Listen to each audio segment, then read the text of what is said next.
Hi, my name's Kevin Jackson. I'm a principal dancer with the Australian Ballet and your Bloch ambassador. And these are your questions.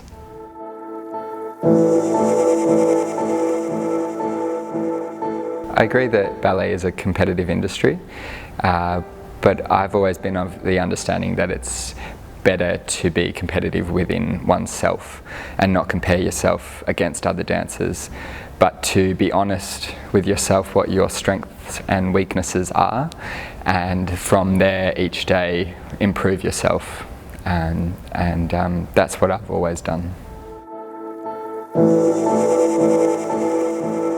The most interesting and inspiring person I've had the luxury of meeting was Sir Anthony Dow. I was lucky enough to go to the Royal Ballet and spend a week learning Oberon from Sir Frederick Ashton's The Dream. And he was the epitome of an artist, humble, caring, generous and stylish. And the week we spent together was so enlightening. His knowledge and creativity were invaluable, and the experience was one of the best in my career so far.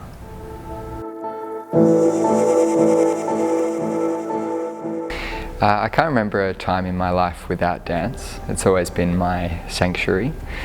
When my parents split when I was 7, it was a place where I could go to forget the pain and hurt that I was suffering.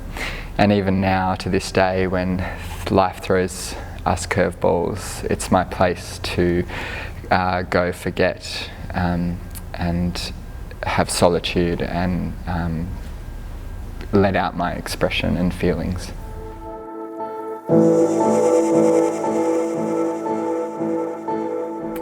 I find it incredibly sad and frustrating that still to this day there's bullying to young male dancers, and I wish that it wasn't the case, but all I can say to those young guys is that one day you wake up and you're in a job that you have love and passion for.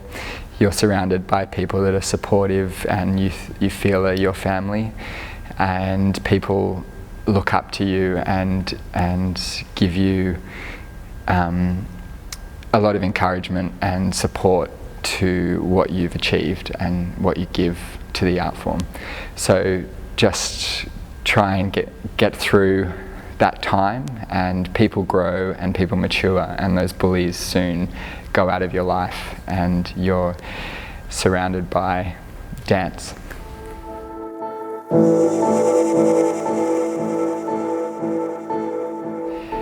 Everyone approaches stress and anxiety differently.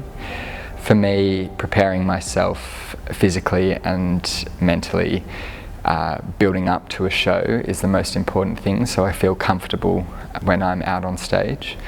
I have breathing techniques before a show, and I also make sure that I'm setting myself up with positive images and thought processes before I'm entering the stage. So I've set myself up in a good frame of mind, and I'm able to then get out on stage and let go and express and tell a story and enjoy the moment rather than stressing out about different steps or parts of the ballet.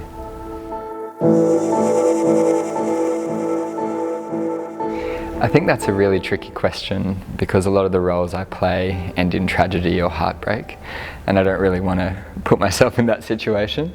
So I think it would definitely be something like Apollo or Semele or Halcyon, one of those Greek mythology stories, because it's always really intrigued me, the stories of that time. So if I could live in that fantasy land of Greek mythology, that would be a very interesting place to live. I do teach, and I've recently gained my graduate diploma in elite dance instruction from the Australian Ballet School. I believe everyone should dance and enjoy dance, and I wish that everyone could take up some form of dance. Your weight needs to be hits the floor and it comes straight back up out of the floor. As a teacher, I believe you can teach someone to become more coordinated and help support them to become better dancers. You push down, you don't hold the clear, push down, you go directly up into the air. To what level they make it depends on a lot more than your teaching. It is dedication, determination, creativity, coupled with the pedagogy of ballet, is what will take a student or a dancer to that next level of professional dance. I've danced a lot of challenging and enjoyable roles in my 13-year career, but still to this day the most challenging role is Graham Murphy's Swan Lake Prince Siegfried. It is an incredibly difficult role. You dance pas de deux after pas de trois for 4 acts. You have 2 girls hanging off you the whole time. By the start of the 3rd act, you're already physically and mentally fatigued, and you're only halfway through.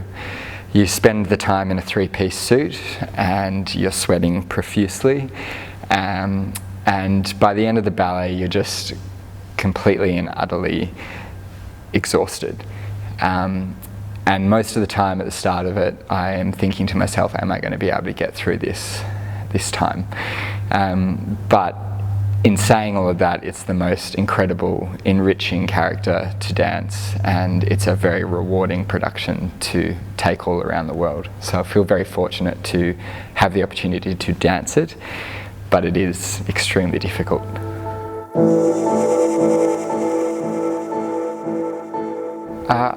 I think the expectations of a male dancer are just as high as they are for a female dancer these days. You need to have high legs, good feet, stretched legs, high jump, multiple turner, and be expected to partner well. But in saying that, there are probably less young male dancers than there are female dancers, so to get into a ballet school, professional ballet school or a company is probably slightly easier, but once you're in a company you're on a level playing field. There's just as many dancers, male and female, and you're all on that same level, so the competitive edge is there, and it's up to you to be seen and to make it.